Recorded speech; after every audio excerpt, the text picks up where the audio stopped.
Halo, Assalamualaikum anak-anak. Selamat berjumpa lagi dalam pembelajaran IPS. Semoga kalian tetap semangat mengikuti pembelajaran hari ini ya. Kali ini kita akan memasuki materi bab 3, yaitu aktivitas manusia dalam memenuhi kebutuhan. Pada pertemuan kali ini, kita akan membahas materi kelangkaan. Sudah siap mengikuti pembelajaran hari ini? Mari anak-anak, kita mulai. Tujuan pembelajaran kali ini, pertama, menjelaskan pengertian kelangkaan. Yang kedua, mengidentifikasi faktor penyebab terjadinya kelangkaan. Anak-anak, manusia dikenal sebagai makhluk ekonomi atau yang disebut dengan Homo economicus. Sebagai makhluk ekonomi, manusia tidak pernah merasa puas dan selalu berusaha terus-menerus untuk memenuhi kebutuhan hidupnya. Sebetulnya, apa sih yang dimaksud dengan kebutuhan itu? Ya, kebutuhan adalah suatu keinginan terhadap suatu barang atau jasa yang menuntut adanya pemenuhan. Apabila tidak dipenuhi, maka akan mempengaruhi kehidupan. Pada zaman praaksara, kehidupan masih primitif. Untuk memenuhi kebutuhan mereka, dilakukan dengan cara berburu dan meramu atau mengumpulkan makanan dari hutan. Kemudian, seiring dengan majunya cara berpikir dan kebudayaan, mereka mulai hidup menetap dan bercocok tanam. Dan untuk memenuhi kebutuhan, dilakukan dengan cara barter. Saat ini, di mana jumlah penduduk semakin bertambah, tentu kebutuhan manusia pun akan semakin banyak. Dalam memenuhi semua kebutuhannya, manusia harus bekerja untuk mendapatkan uang.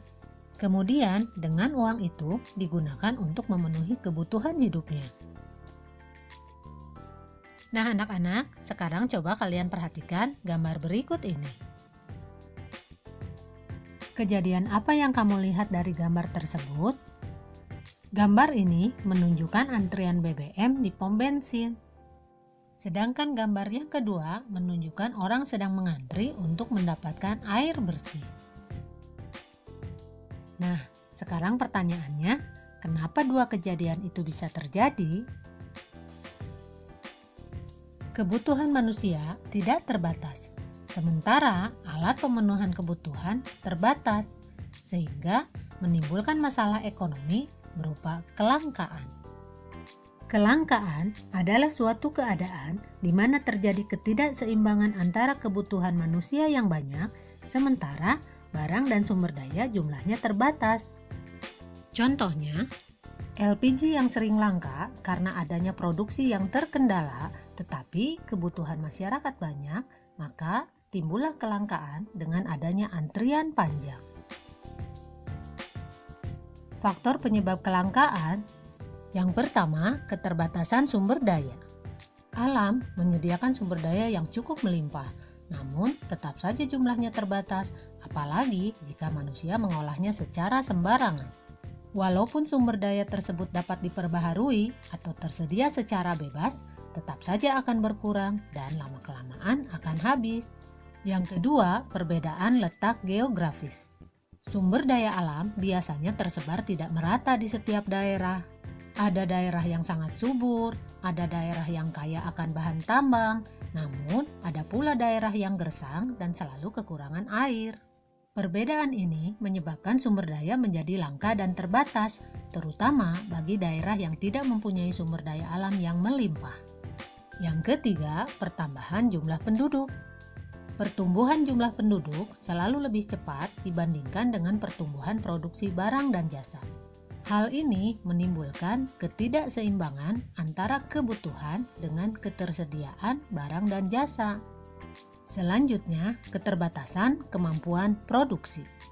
Keterbatasan produksi menyebabkan penawaran tetap, sedangkan permintaan barang tersebut tinggi, sehingga selain menyebabkan kelangkaan, juga dapat menyebabkan inflasi permintaan. Dan yang kelima, bencana alam. Bencana alam yang terjadi akan merusak segala sumber daya alam yang ada, mengakibatkan kerugian baik dari sisi moral maupun fisik. Tentunya hal ini dapat menyebabkan terjadinya kelangkaan. Dan yang terakhir, tidak ada barang pengganti yang efektif.